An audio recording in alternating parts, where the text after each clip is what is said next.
India has scaled a significant milestone this week in the fight against COVID-19. 100 crore vaccines administered and counting. As the COVID numbers also remain mostly under control, the big question that's being asked, is the worst of the pandemic now over? Good news is it looks like that. Obviously, the bad news is there's going to be a long tail, but the good news is, given the effort that's gone into vaccination, I don't see a significant wave coming up in the near future.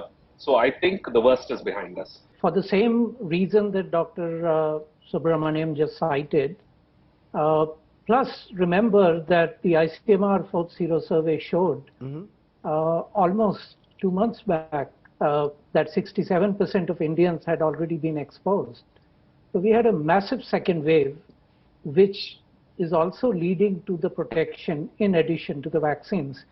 But, you know, looking at what happened in Kerala during the festive season, what happened in Bengal just after Puja, I think we need to be a little careful in the festive season coming ahead.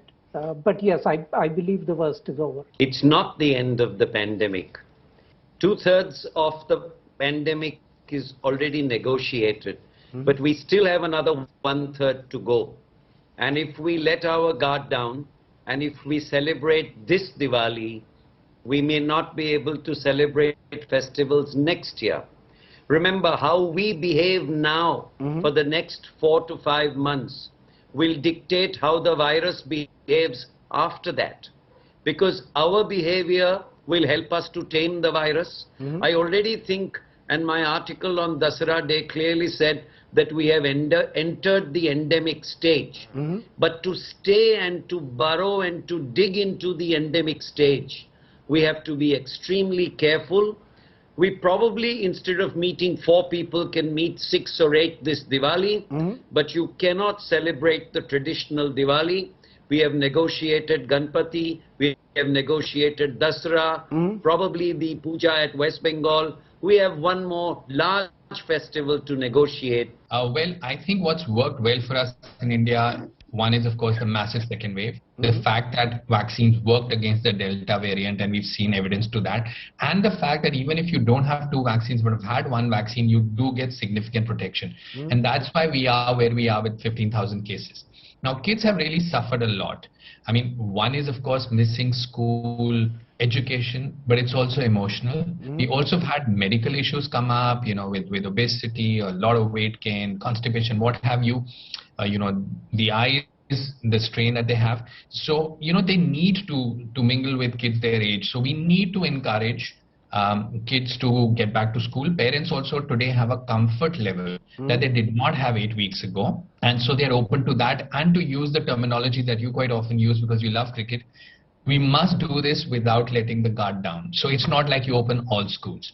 And you also have to be very vigilant. If we see numbers increase in a particular region, we're going to have to scale down and go back to hybrid or go totally online. So it's not going to be, it's going to be dynamic. It can't be static. It can't, okay, we've opened things, so that's the way it is. But we need to move towards opening schools.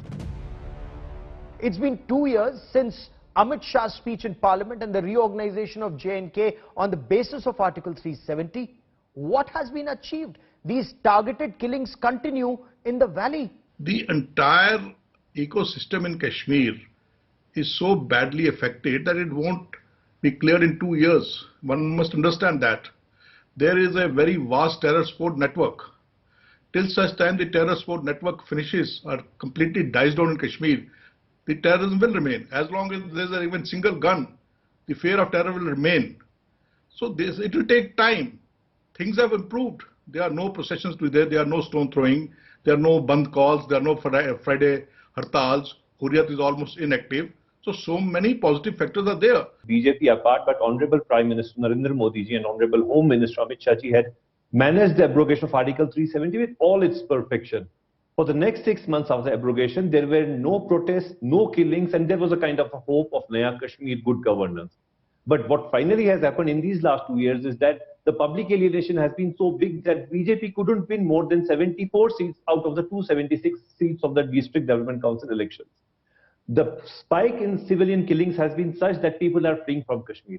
And what kind of governance we have in Jammu and Kashmir for the last 2 years is that on the day 2 non-Muslim teachers were killed in Kashmir, Manoj Sinhaji's government launched Jashn-e-Dal, celebration of Dal for 3-day event. The Bihari Golgappawala who was shot dead in Kashmir, government couldn't send him back. This was one side. And on the other side in Poonch, we have been having a gun battle for the last 14 days. But Manoj Sinhaji's government, none of his advisors or the worthy Lieutenant Governor went to Poonch to see the reality. So if there is a kind of a need for a crackdown, it needs to start from the bureaucracy in Jammu and Kashmir. There is no doubt that you can kill militants, and you can kill a number of militants, and as many as they can who crop up can be eliminated. But what's more important is this mindset which has to be addressed. And this mindset addressing is very important, and that is what is more relevant today than anything else. And this terror support network, which seems to be coming from the locals of the valley, even those 60 to 70% are looking at development. The youth have given up. But let me tell you, out of the 1.4 crore population, there are 70 lakhs which are just in these 10 districts of the Kashmir. And out of them, over 65% of the population there is less than 32 years. And that's the kind of thing they have to be addressed. So therefore, the investments that are going to come from UAE, because Pakistan always saw Saudi Arabia and UAE as great financial supporters of it. Both of them have declined now, and now Pakistan is looking towards Turkey and China. China has always been giving them. USA has frozen their funds. They aren't giving much to Pakistan now. So you find the Financial Action Task Force has put a lot of pressure on Pakistan and has put them on the grey list again and again. Okay.